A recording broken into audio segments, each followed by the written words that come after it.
अस्सलाम वालेकुम। क्या हाल है जनाब? ठीक-ठाक, खैरियत से सब ठीक-ठाक है? आज का जो आज की जो मेरी वीडियो का उन्वान है वो है सॉरी मैं मेरा मेरी उर्दू जो है ना वो अच्छी नहीं है, लेकिन मैं कोशिश करता हूँ कि स्टॉक एक्सचेंज में कितने ब्रोकर्स के साथ आप कितने अकाउंट खोल सकते हैं।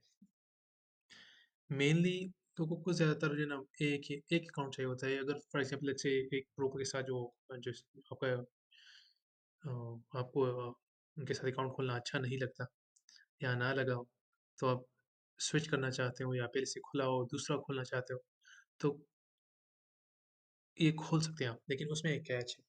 फॉर एग्ज़ाम्पल लेट्स से आपने अकाउंट खोला है और किसी कारण की वजह से आप प्रूफ़ ना दे सके इनकम का और आपका अकाउंट जो है ना वो सहूलियत अकाउंट खुल गया। ब्रोकर ने वो खोल दिया और आपकी रज़ामंदी से। तो जो सहूलियत अकाउंट है, उसमें आप सिर्फ़ और सिर्फ़ 10 लाख तक इन्वेस्टमेंट कर सकते हैं। उसके बाद लेट्स से फॉर एग्ज़ाम्पल वो ज़्यादा हो जाए, 10 लाख से ज़्यादा हो जाए, वो पोर्टफ़ोलियो आपको मतलब यानी 10 लाख से ज़्यादा हो जाए, तो आपको उस जो आपकी जो सिक्योरिटीज़ है, उनको आपने सेल करना होता है, 10 लाख के अंदर लाना होता है फिर दोबारा। तो इस वजह से मतलब ये सहूलियत जो अकाउंट है वो मिनिमम मतलब यानी मैक्सिमम जो आप इन्वेस्टमेंट उसमें कर सकते हैं वो है 10 लाख। और अगर लेट्स से कोई सिक्योरिटी ब्रोकर है आपके उसके साथ अकाउंट खोला है, वो सहूलियत अकाउंट है और आप बी के साथ जाना चाहते हैं, आप दोबारा दूसरा अकाउंट खोलना चाहते हैं, तो वो अकाउंट तब तक नहीं खुलता जब तक आप ये सहूलियत अकाउंट जो है, इसको आप ट्रांसफ़र ना कर दें नॉर्मल अकाउंट पे। और नॉर्मल अकाउंट पे जाने के लिए आपको प्रूफ ऑफ इनकम देना होता है। तो प्रूफ ऑफ इनकम के बहुत से अक़साम हैं, लेकिन 1-2 मैं बताता हूँ। लेट्स से फॉर एग्ज़ाम्पल आप किसी कंपनी वग़ैरह में जॉब करते हैं और वहाँ से आपका जो जो पे स्टब निकलता है, मतलब यानी मंथली पे जो पे निकलता है, पे देते हैं आपको।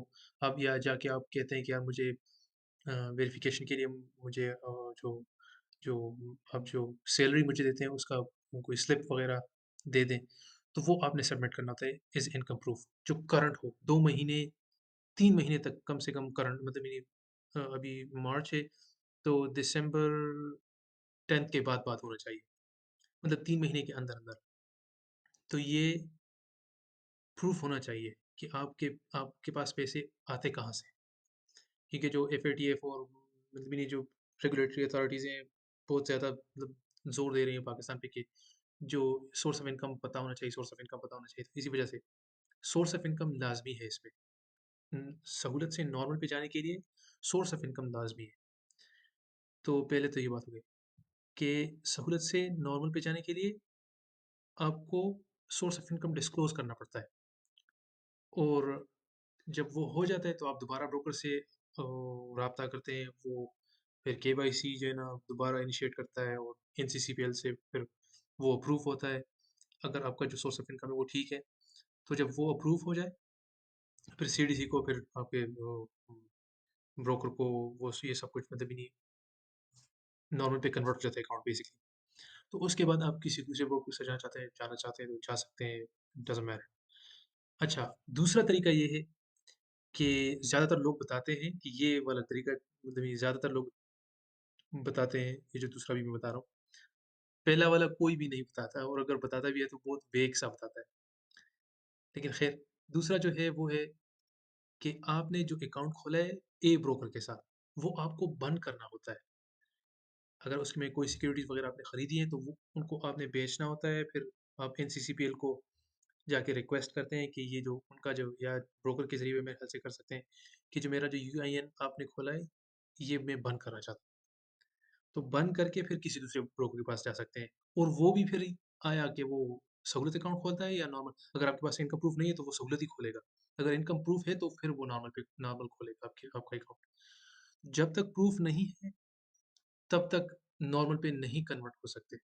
तो हमेशा जब भी अकाउंट खोले ब्रोकर के साथ, अगर ज़रूरत नहीं है फॉर एग्ज़ाम्पल, या इनकम प्रूफ बिल्कुल नहीं है और इनकम भी इतना नहीं नहीं है आपके पास कि इन्वेस्टमेंट के लिए, तो फिर नॉर्मल ठीक है। लेकिन कोशिश किया करें कि सॉरी, सहूलियत ठीक है, लेकिन कोशिश ये किया करें कि नॉर्मल खोलें। जब तक नॉर्मल अकाउंट खोलेंगे तो उसमें फ़ायदा ये है कि आपके ऊपर कोई कैप नहीं लगता। और दूसरी बात कि नॉर्मल अकाउंट के फ़ायदे, मतलब ये सिर्फ़ ये नहीं कि कैप, और भी बहुत सारे फ़ायदे हैं। उसमें एक तो और लेवरेज ट्रेडिंग मेरे ख़्याल से वो भी आप कर सकते हैं और एक एक दूसरा और भी है। मतलब ये उसके फ़ायदे बहुत हैं और इन्वेस्टर अकाउंट तो इसमें भी खोल सकते हैं लेकिन उसमें भी। तो लाइक लाइक करें, सब्सक्राइब करें।